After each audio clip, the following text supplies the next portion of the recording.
Okay, FEMA. Here we go. Must be Bill.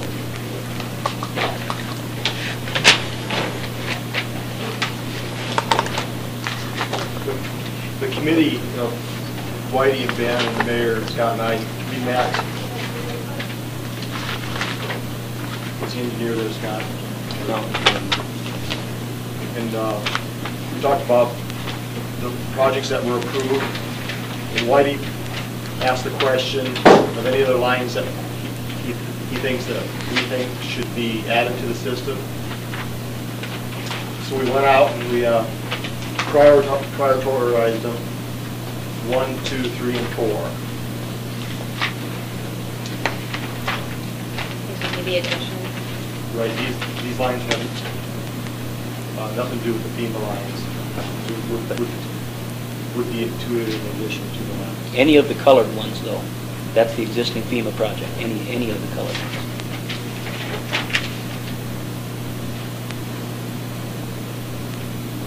The red and yellow? Red, yellow, and blue.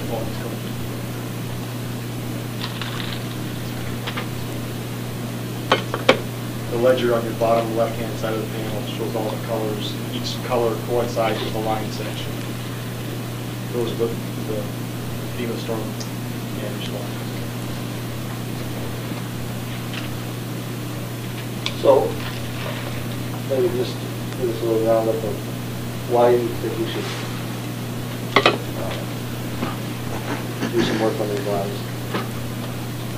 When I look at the system as a whole, and if you look at the map, other than out here at the golf course, there's 4 miles. We rebuilt that after the 91 ice storm, which we built real heavy. That line isn't highlighted. But when you look at the map, the only other north-south line that isn't highlighted is the number 1 to your right-hand side. The engineer, they have guidelines they had to go by. In my opinion, I'd put it in there, but they did. But that line there was built in 1966. And that's right by Ferguson Cemetery. I looked at the system as a whole, and I categorized the worst area as the number 1. During the ice storm, you put a bunch of stuff in there. Probably fix them out there. But we replaced a few poles before it came. I think we were pretty much over our whole system. Okay. I just remember seeing all the trucks out there. I remember seeing a lot of trucks there too. I was thinking maybe we were. So no, That's probably just because that's the only one I drove by. And then the number 2, the first mile, they usually Osmose treat a pole after it's 10 years old, and these were Osmose treated in 1958, first mile, so that's kind of why. And then the rest of that line, basically 1966. But it's in better shape than number 1. Even though they're old poles, they're big poles, and they're cedar poles, and back when they creosoted them. Number 3 is what the engineer threw in there. Engineers look at things differently than I did. He looked at like for the amount of customers on a line. And that's why you see that feeds the east end of the lake and a lot of customers. And then the number 4 was the least prioritized because you've only got 3, 4 customers on that line. And that line there, number 4, is all 1966 also. Lakeview's whole rural line was rebuilt in 1966. That's why you keep hearing me say 66. Except for this 1 mile, we were underbuilt on Mid-American Energy, and they cut the top of the poles off, and we took the poles.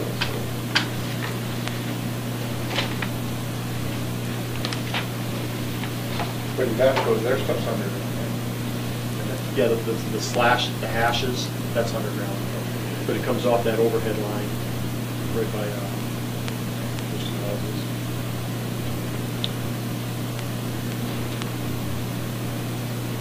And then we're also looking at, when you guys extend Boulders Drive, our underground would come out right with that driveway. We would jump across the road. And we built 3-phase to connect that for a loop feed, which also gives us another loop feed for our whole system.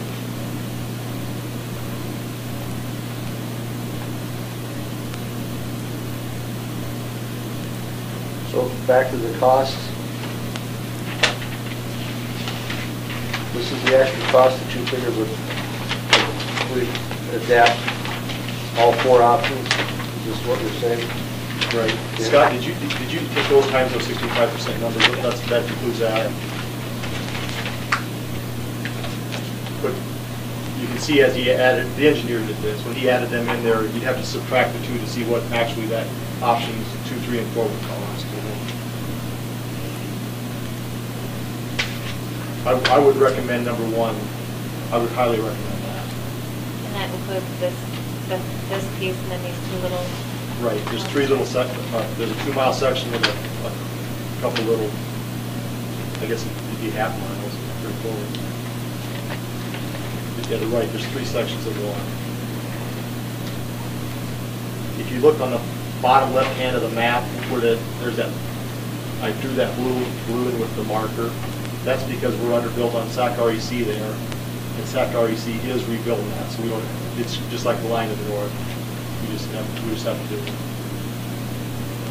But that's only, I would say, 5, 6 fold, that many. And all we pay for is the underbill, we don't pay for the folds.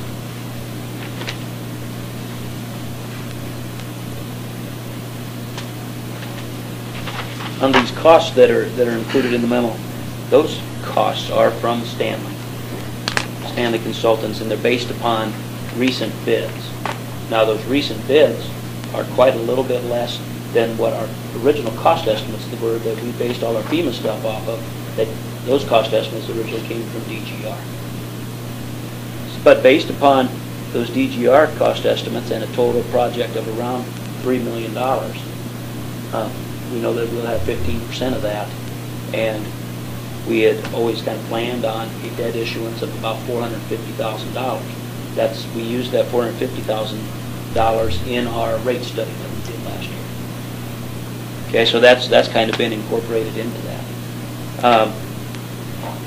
If what they're saying is true about bid costs, what we can basically do is stay at that $450,000 and about cover option number 1, doing some additional work.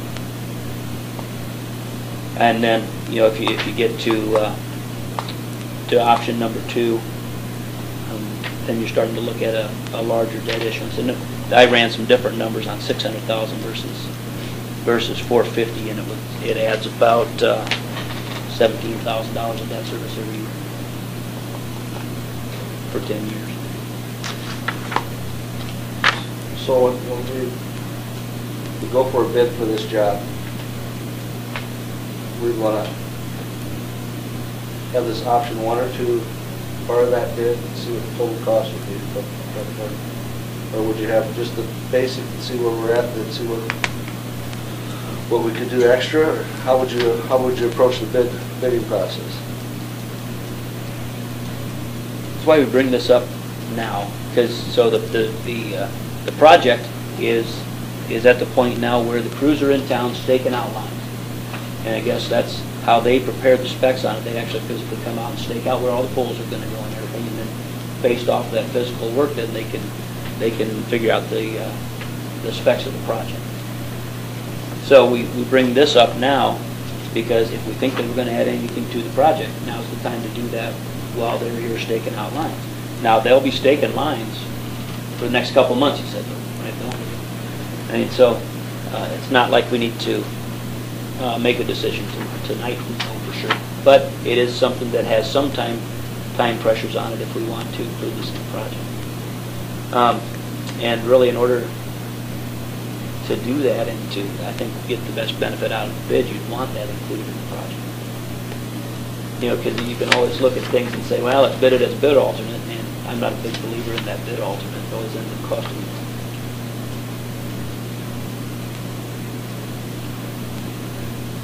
So number 1's a real high priority on your list. I would really recommend that. Okay. Scott, could you go over what Ryan also said? But I mean, I realize you guys have to make a decision on dollar amount. This is a really good time to go line for prices. And again, you're the ones to put the rates in effect.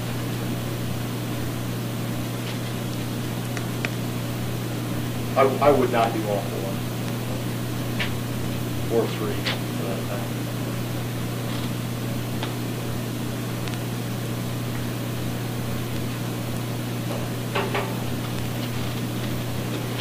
And our rates are gonna reflect paying this back? Yes. Yep.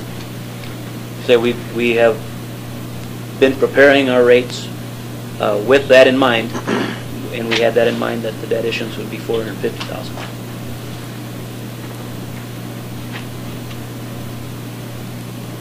I guess paying for our buck, number one would be.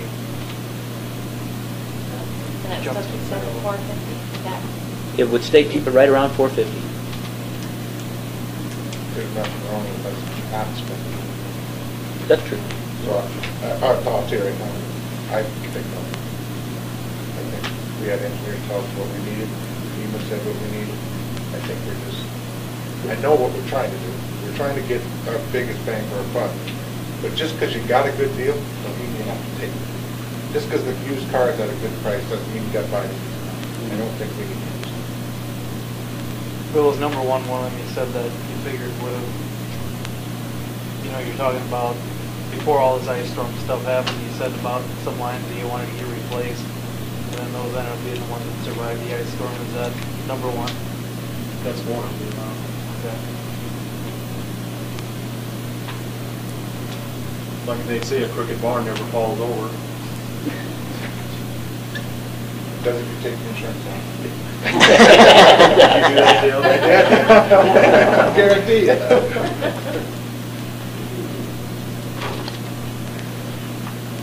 So we have time to think on this? Yeah, you got a little time to think on it, but when do you think they would really want to know? Within the next month? Your next council meeting in 2 weeks, I would surely think that'd be fine. I'm sure they're gonna be here more than that. He told me they're doing 3 miles a day, they try to do. I think we should do some more thinking on it, talk about it next week. So is there any other information that we could get you to help the decision in? how many customers are serviced by the one area? It's each one of those. Each triangle is a Triangle customer. is a customer. Right. Was that number one then, the one you wanted to replace before the ice storm, was that in the budget at all? We've never budgeted for So it. it wasn't budgeted? Well, when we budgeted was the mile we did north of what Kynes did. We haven't gone past that yet.